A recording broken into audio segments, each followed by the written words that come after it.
1 in 8 children struggle with anxiety. That's right, 1 in 8. And in this video, I'm going to show you a parenting shift you can make now that'll allow your child to start navigating feelings of anxiety and worry a whole lot more successfully. I've been noticing this rising trend of anxiety and anxious and worry feelings that have been increasing in families. And in fact, as I've been working directly with families one-on-one, I've seen an increase in these emotions in the families I work with as well.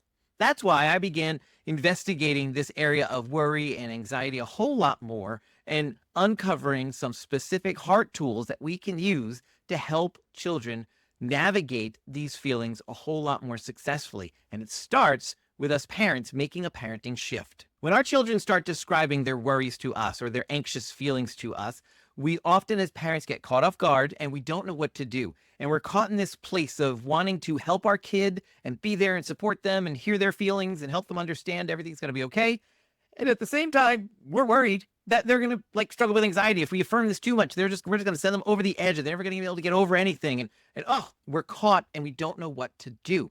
This usually results in us saying some things that are well-meaning and well-intentioned, but often totally missing the mark. And it often sounds something like, you don't need to worry about that. Oh, don't worry about it. No, your father's going to handle that. Your mother's got that all taken care of.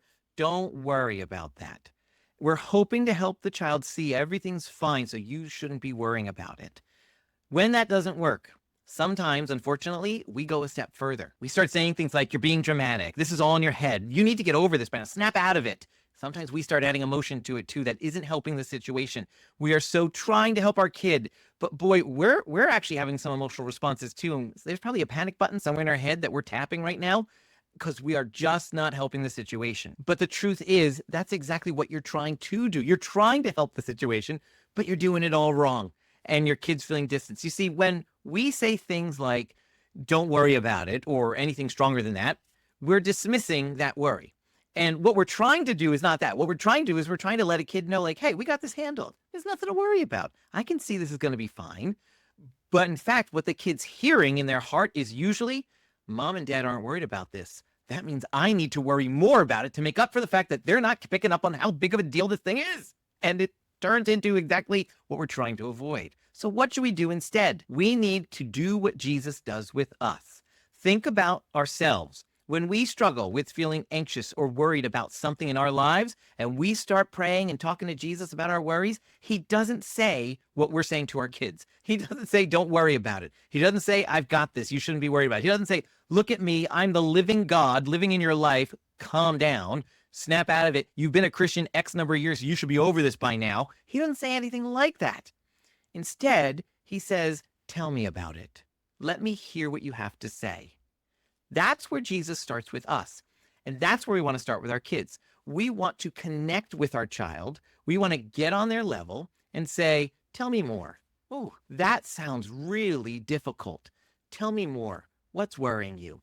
And let our child express their feelings, express what's bothering them. Once our child has expressed what's bothering them, we want to affirm that feeling. Not affirm that they are correct in their worry, not affirm that this is how they should feel the rest of their lives, but just affirm the fact that they're feeling this, that this is a real emotion they're having at this point. We want to say something like, wow, that sounds really hard. Or, whoa, sounds like that really weighs on your heart a lot. That must be challenging. Something like that can make all the difference because now your kid feels heard and they connect. Just like Jesus does with us. When we go to Jesus with all of our worries, he doesn't tell us how he's got it all in the palm of his hand or he's going to fix it all. He just helps us feel heard. That's where Jesus starts with us. That's where we want to start with our children too. That's the parenting mindset shift we need to start making. It's at that point where we start feeling heard by Jesus that we start trusting Jesus and connecting with him. And that's when Jesus starts addressing the actual issue of the worry. He might bring specific scriptures into our lives. He might bring specific people with solutions into our lives. He might just give us an impression in prayer that affirms his word as well. He speaks to us, though, to help us overcome the emotion that we're having at that point. But that's not where Jesus starts. He starts with just hearing us and affirming the fact that that's the place we're at right now. And so with our children, we want to hear them and we want to let them know, I hear you and I understand how hard this must be. And that's when we connect with them. Once we're connected, we can start talking about moving forward and helping them manage that emotion, helping them navigate it better, not dismiss it, not stuff it down, not ignore it, but how to navigate it better. And that's where I want you to go next in your parenting journey here. The parenting shift I want you to make is the next time your child who struggles with worry comes to you and starts expressing one of these worries, I want you to silence all the other voices in your head and get down on the same level as your child. Hold their hand, make eye contact, and let them know that you hear them. And tell them something like, wow, that sounds really tough. Something like that to let them feel heard. That's when you'll have made this parenting shift. When your child starts feeling heard, offer them empathy in the moment. Solutions come later on, but start with empathy. If you start offering empathy, you'll find that's going to do so much more for resolving that worrisome feeling than anything else. If we're going to help our children handle feelings of worry and anxiousness, then we need to be honest with ourselves. 1 in 3 parents report in the last month elevated levels of stress and high levels of anxiety symptoms as well. That means the very people that God's calling to help these children are also themselves in need of some help.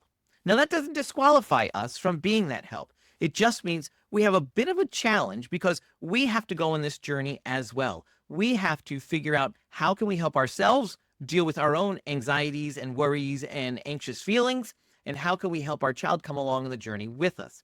At the same time, as much as that is a challenge for some of us, it's also an advantage because for some parents who maybe never have experienced these deeper levels of anxious feelings, they have a hard time understanding their kids and they don't get what this whole thing's about. Whereas if you've experienced it, as much as that is a challenge for you, that's also an advantage you have because you get your kid and you know what they're going through. You have felt that spiral yourself. And so you can identify with them and you know what you wish you had or would have when you're struggling with it, and you can give that to your children in ways that some others maybe can't. This is not going to be a standalone video. In fact, I'm doing a series of videos here on the channel to talk about different strategies you can use to help you empower your kids to navigate feelings of worry and anxiousness more effectively so they can be successful and keep moving forward in life.